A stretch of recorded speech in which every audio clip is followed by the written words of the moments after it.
Man, let's start with our Lions. Okay. This is a Detroit-based podcast, as you know. Our Lions did play in the Hall of Fame game, the very first preseason game. A week ahead of all other preseason games, and there's no nice way to put it. They played very poorly. Yeah. Even though it was a lot of backups, a lot of guys who are going to be washing cars and bagging groceries when the actual season starts. A lot of people are part of the 90-man roster, which, doesn't have to be cut down to 53 until after the fourth preseason game these days. But even though you don't panic after a first preseason game, you still don't want it to look sloppy. Right. Exactly. You still prefer not to see 5 turnovers, not to see a fumble on the opening kickoff that turns into a touchdown for the opposing team.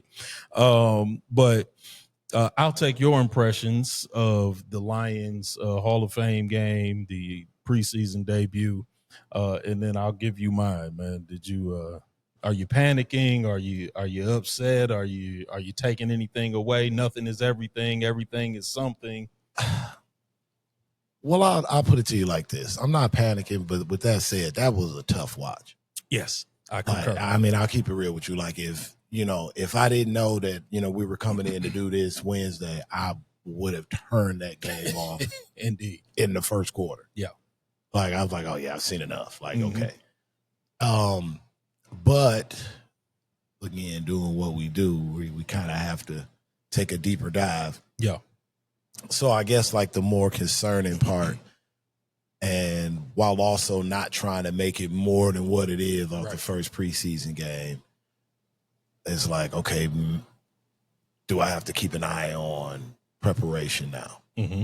Is this kind of going to be a thing? Because that's really the most glaring thing to me that popped out. Correct. Was that it kind of looked like a collective lack of preparation. Yeah. To me. Right. It's just like, okay. Like, miscues here and there, I get it. Sure. First preseason game. But to your point, the first play of the game is different. Like, we get working out kinks. That's what the preseason's for. That's what training camp's for. But like first play of the game is, and then like you say, then for the defense to come out and give up 6, like right after that is kind of like, then the backups were like kind of a showcase of who's gonna play worse. So, unfortunately with this team, you can't really take too much from preseason games. Right.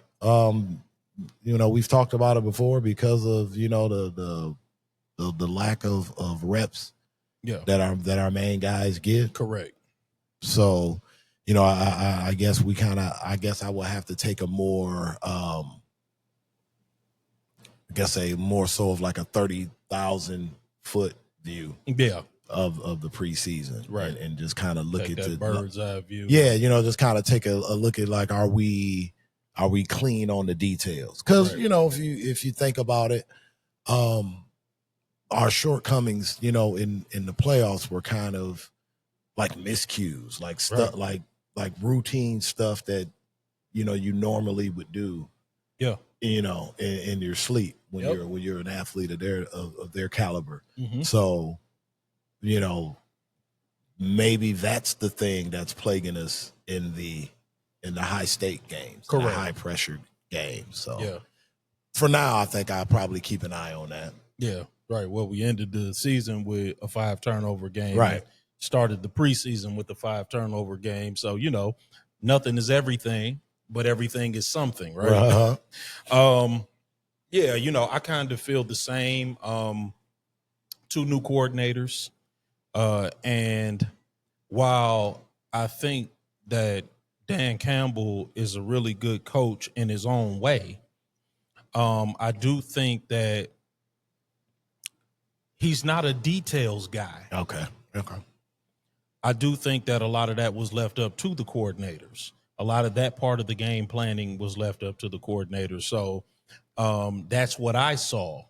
And it also made me more anxious about the first team not getting any reps, because I don't want the first team's preseason to be the beginning of the season, because I don't know if we can afford that.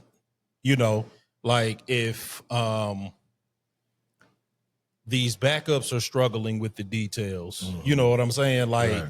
I don't know that portends that the first team would struggle with the details, but, you know, it could. Right. You know, like right. it now it's not the same offense they've been running for 3 years, but it's a new offense. Mm-hmm. And now we're trying to develop some continuity within the offense for the first time in a game that's going to count against our record.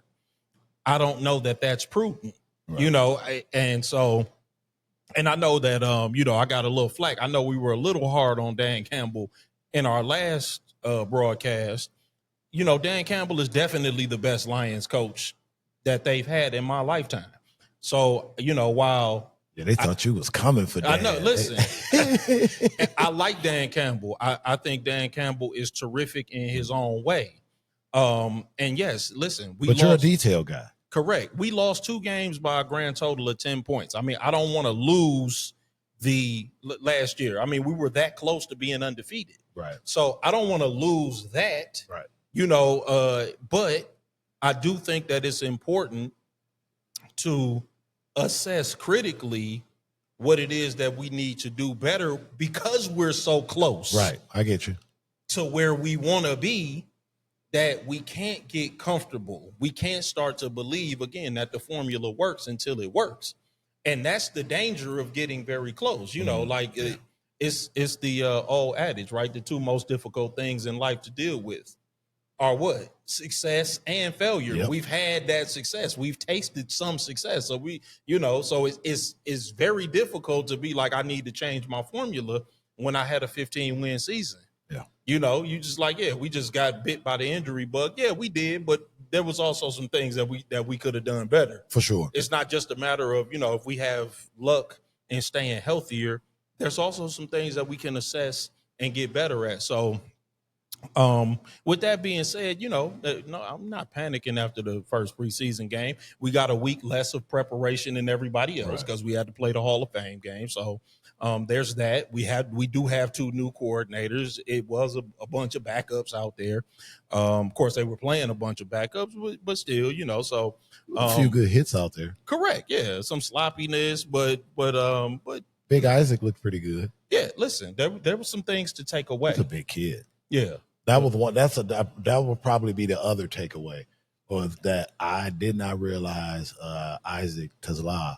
Yeah, the big receiver. I didn't know he was that big. Yeah, he is. Man, he's a specimen. Shoot. Pause. You're right. I mean, no, right. I mean, he is a specimen, dude. I was like, okay, yeah. And you know, I think the 2 catches he had, it probably took 4 people to bring him down on both catches, right? Like, like the first body ain't making much of a difference. Yeah. So I was like, so that's probably probably the other takeaway. Yes. That I think that probably, I mean, outside of, if we're gonna, you know, veer a little bit positive, sure, that would probably be the positive that I saw. Yeah. Like, oh, okay, he's a big target, and you know, if Jared Goff is gonna need some, you know, quick read bailout guys. Yeah. Okay. Right. Yeah, because a lot of the speculation and a lot of the talk is about us losing Frank Ragnow. And again, some of the forecasting is that there will be more pressure coming up the middle at Jared Goff. Rightfully so. Yeah, exactly, because Frank Ragnow's an all-pro, and not much pressure came up the middle when he was protecting it. Right. So so the ball, and again, new offense, you know, so he's going to need to be able to make quick reads, which again, I mean, over the past 2 years, he's done a fantastic job of that. Ben Johnson is finding that out the hard way now. You know, but Jared Goff has done a great job of really being decisive, getting the ball out quickly, and making the correct read when he needs to. So I fully expect that will continue for him, but you know, we keeping our eyes peeled on that situation. They have the Falcons coming up here this Friday. Yeah. 7 p.m. Second preseason game. And you know, I'm interested to see what that would look like. I believe that they've announced Hendon Hooker as the starter. Yeah, I believe in this game. I believe they've done that. The case. And so I'm interested to see how that's going to look.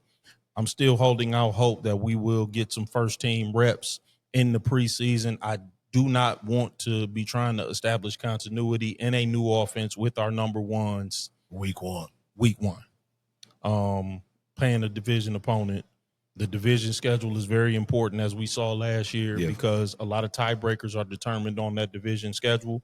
You know, if we coming down to the last week and it's us in Philly or us in Tampa, and the deciding factor is who's got a better division schedule to who's going to get the bye in the conference. So at any rate, we will keep our eyes on our Lions, man.